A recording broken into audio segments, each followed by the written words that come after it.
When I was younger, my mom worried that I was too skinny.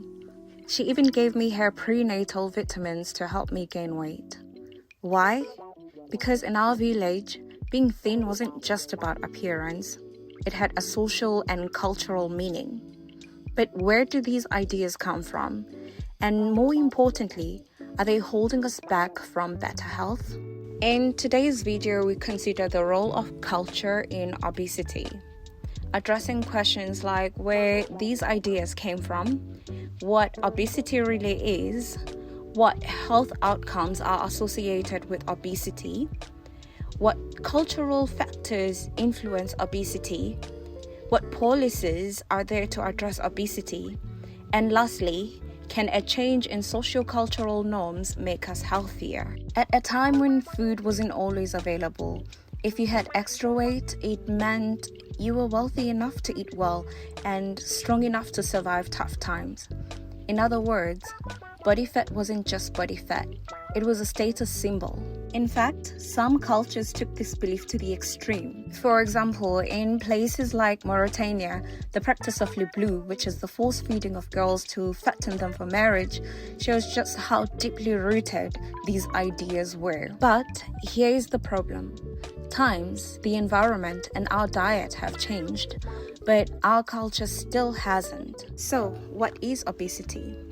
Generally, it is the excessive accumulation of fat in a body that potentiates a threat to human health, and it is calculated using the body mass index. Consider this. You eat food or consume energy, and you go outside to spend that energy. Once that's depleted, you go back to eating, and that maintains a relatively stable energy. On the other hand, you have someone who consumes the energy, maybe excessively, who then doesn't spend that energy. They get hungry because they still get hunger signals, but the energy that they consumed is now stored as fat that they're not using. Therefore, they are accumulating an excess of what they do not need. Of course, BMI comes with its limitations. 1, it does not distinguish between muscle and fat weight.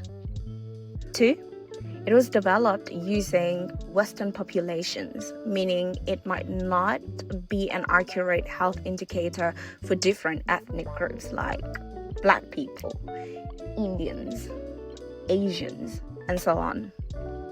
Lastly, some people with normal BMIs still have unhealthy metabolic profiles, while some with high BMI are actually healthy. So, if BMI isn't perfect, how do we assess obesity's impact? Well, that's where health outcomes come in. Obesity is associated with a long list of health conditions, including cardiovascular diseases, respiratory diseases, certain cancers, fertility problems, diabetes, mental health issues, and that's just scratching the surface. Women in particular tend to experience more obesity-related health complications than men. But let's not forget, men often avoid doctors altogether, meaning they may be suffering without even knowing it. Beyond medical conditions, obesity also affects quality of life. So let's ask the most important questions. Are you enjoying living? Are you comfortable? Are you within the standards of health? These are the questions that we can ask ourselves when addressing issues like this. Cultural norms play a huge role in shaping how we see weight. Consider the following: body image norms, dietary practices, gender expectations, and urbanization and modern lifestyle. Even today, some people still praise weight gain and question those who exercise. You hear comments like, "You looked better when you were heavier." "Why are you exercising? You carry the weight so well." Or, "I like a man with a belly. After all, it means wealth." This mindset creates a paradox.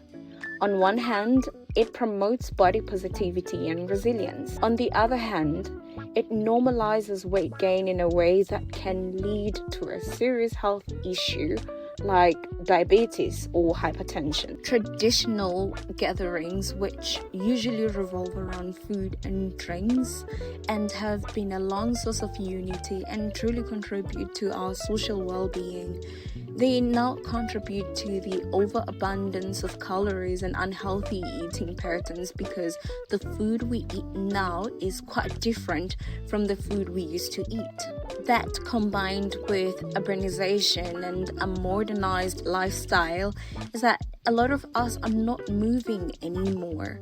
Many of us moved to cities. Our traditional food systems give way to fast food and sugary beverages, products that are aggressively marketed and far removed from the wholesome diets of our ancestors or the foods that we used to eat. Lastly, women in particular may face cultural pressures to value a fuller body and often lead to more sedentary lifestyle, as traditional roles and responsibilities can leave little to no room for physical activity. Governments have tried to tackle obesity through national obesity strategies, nutritional guidelines, food and beverage taxes, physical activity programs, community interventions, food labeling regulations, and that's just naming a few.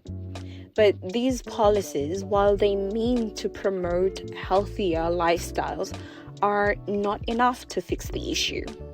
For example, safety concerns still prevent people from engaging in outdoor exercises. I personally had to carry a knife when I was in South Africa to continue running because I knew it wasn't safe, but on the other hand, I enjoy running outside. And even with food labeling, unhealthy food is still aggressively marketed. And besides that, no one really understands what those nutritional labels mean, except if you are a nutritionist or someone who is really interested in knowing about those. So, what can we do? Culture isn't static, and so is science. It evolves over time. Our cultural perceptions of health can evolve too. We need to shift the conversation from seeing obesity as a status symbol to recognizing its health risks. And I'm not saying to overcorrect here. From associating thinness with illness to understanding individual health markers.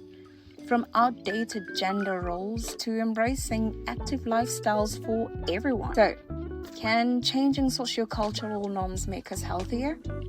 That's the question.